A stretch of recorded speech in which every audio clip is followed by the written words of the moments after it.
안녕하세요. 오늘은 재판상 이혼 사유 중에서 가장 많이 거론되는 성격 차이에 대해 이야기해 보겠습니다. 과연 성격이 맞지 않는다는 이유만으로 법원이 이혼을 인정해 줄까요? 또 어떤 경우에는 인정되고 어떤 경우에는 인정되지 않을까요? 법리적 배경. 먼저 민법 제840조를 보겠습니다. 재판상 이혼 사유는 6가지가 규정되어 있는데 이 중 제6호에 기타 혼인을 계속하기 어려운 중대한 사유가 있을 때라는 포괄 조항이 있습니다. 성격 차이에 의한 이혼은 바로 이 제6호에 해당하는지를 따지게 됩니다. 즉, 단순히 우린 안 맞아요 정도로는 부족하고 그 차이가 혼인 생활을 정상적으로 유지할 수 없을 정도로 중대하고 회복 불가능한 경우여야만 법원이 이혼을 인정합니다.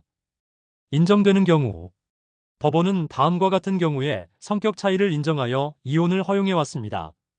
지속적이고 극심한 갈등, 부부가 오랜 기간 서로를 비난하고 감정이 완전히 파탄에 이른 경우, 대화 단절 및 별거 장기화 수년간 사실상 별거 상태로 지내며 혼인 실체가 사라진 경우, 정신적 학대 수준의 갈등, 성격 차이가 단순한 차이를 넘어 일방이 극심한 스트레스와 고통을 겪는 경우, 예를 들어 대법원은 부부가 장기간 별거하며 상호 불신과 적대 관계에 놓여 더 이상 혼인관계를 유지할 수 없다고 판단한 사례에서 성격 차이를 인정했습니다.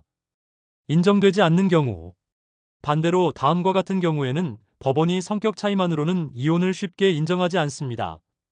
갈등이 일시적이거나 조정 가능할 때, 구체적인 파탄 사정이 없는 경우, 단순히 말이 잘 안 통한다, 취향이 다르다는 정도, 이혼 책임을 주장하는 당사자에게 주된 귀책 사유가 있는 경우, 예를 들어 외도나 폭력을 저지른 사람이 성격 차이를 이유로 이혼을 청구하면 기각되는 경우가 많습니다.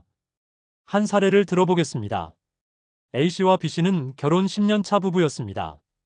처음에는 성격이 다르더라도 서로 맞춰가며 지냈지만 시간이 지나면서 갈등은 점점 심해졌습니다. 작은 문제에도 크게 다투었고 서로를 존중하지 않는 언행이 반복되었습니다. 결국 두 사람은 3년간 별거에 들어갔습니다. A씨는 법원의 성격 차이가 심해 혼인 관계가 이미 회복 불가능하다며 이혼을 청구했습니다.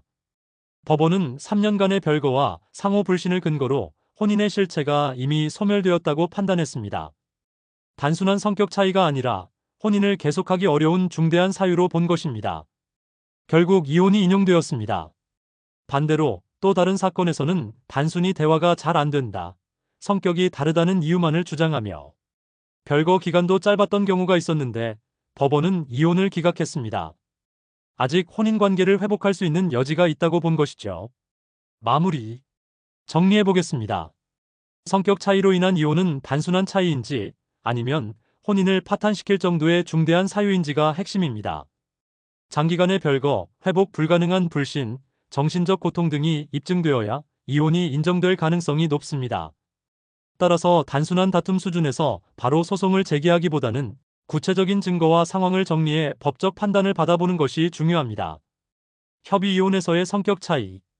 부부 사이에서 성격이 맞지 않아 갈등이 지속되는 경우 이를 사유로 재판상 이혼을 청구하려 하면 법원은 쉽게 인정하지 않습니다.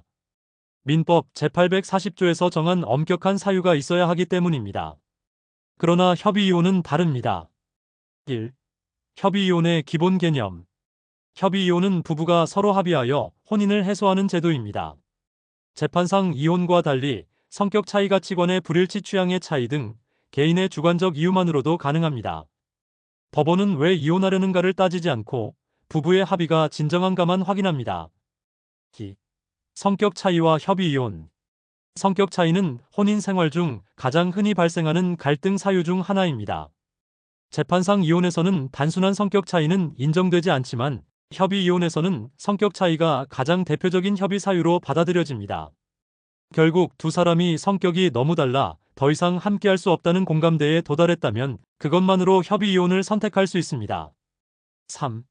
협의이혼 절차에 대해서는 추후 알아보도록 하겠습니다. 감사합니다.